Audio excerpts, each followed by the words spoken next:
আজকে চলে গিয়েছিলাম ছোট্ট কিয়ারা সোনার 5 বছরের বার্থডেতে। কি সুন্দর বেলুন দিয়ে গেটটা সাজানো হচ্ছিল।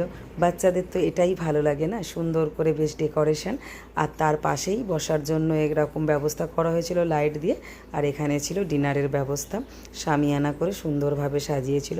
আর ঢুকতেই ছিল সোনার একটা সুন্দর ছবি, সুন্দর লাগছে। আর এখানে কেক কাটার ব্যবস্থা করা হয়েছিল, আর তার পাশেই করা হয়েছিল মকটেল কাউন্টার। সুন্দরভাবে ডেকোরেশন করা হয়েছিল লাইট দিয়ে, খুব সুন্দর হয়েছিল ডেকোরেশনটা। আর তার পাশেই তো বললাম কেক কাটার ব্যবস্থা ছিল, যেখানে এই দিদি বাড়ি থেকে ওর জন্য কেক বানিয়ে নিয়ে এসে এখানে সাজিয়ে দিচ্ছিল। যেহেতু কেকটা একটু অন্যরকম ছিল, তৈরি করে আনা যেত না। অন্যরকম বলতে এই যে বাটারফ্লাইটা, এটা ফ্লাই করবে তাই। আর ও তো ওর মা, দিদা, মাসি তাদের সাথেই কেকটা কাটলো। আমাদেরকেও বলেছিল, তো আমরা আর স্টেজে ভিড় করলাম না। কেক কাটা তো শেষ হয়ে গেছে, তারপরেই আমরা চলে এলাম মকটেল কাউন্টারে। আমার মেয়েকে বললাম আমাকে একটু ভার্জিন মোহিটো এনে দিতে। সবাই সেটা একটু একটু করে খেলাম, বেশ ভালো লাগলো অনেকক্ষণ পরে, ঠান্ডা ঠান্ডা। আর তারপরেই চলে এলাম আমরা স্ন্যাক্সের এখানে সবাই মিলে। স্ন্যাক্সে প্রথমেই ছিল এদিকটায় কোল্ড ড্রিঙ্কস রেখেছিল, আর তার পাশেই মাটির ভাঁড়ে গরম গরম চা দিচ্ছিল। একটু হালকা বৃষ্টি হচ্ছিল, আর তার সাথে মাটির ভাঁড়ে চা। আর ভেজ ননভেজ দুটোই ছিল স্টার্টারে। ক্রিস্পি পনির বল, আর তার সাথে ছিল ভেজ মাঞ্চুরিয়ান এটা। আর নন ভেজে ছিল চিকেন 65 আর ফিশ বল। সেগুলো খেয়েই না আমরা চলে এলাম একটু পরেই ডিনার করতে, কারণ আমরা অনেকটা দূর থেকে গেছি, আবার ফিরতে হবে।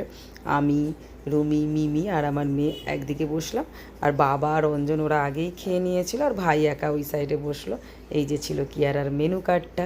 প্রথমেই দিয়ে গিয়েছিল বেবি নান, আর তার সাথে কিমা চানা মশলা। দারুণ খেতে হয়েছিল, প্রত্যেকটা খাবার এত টেস্ট হয়েছিল না যে এখন বলতে গিয়ে আবার আমার জিভে জল চলে আসছে।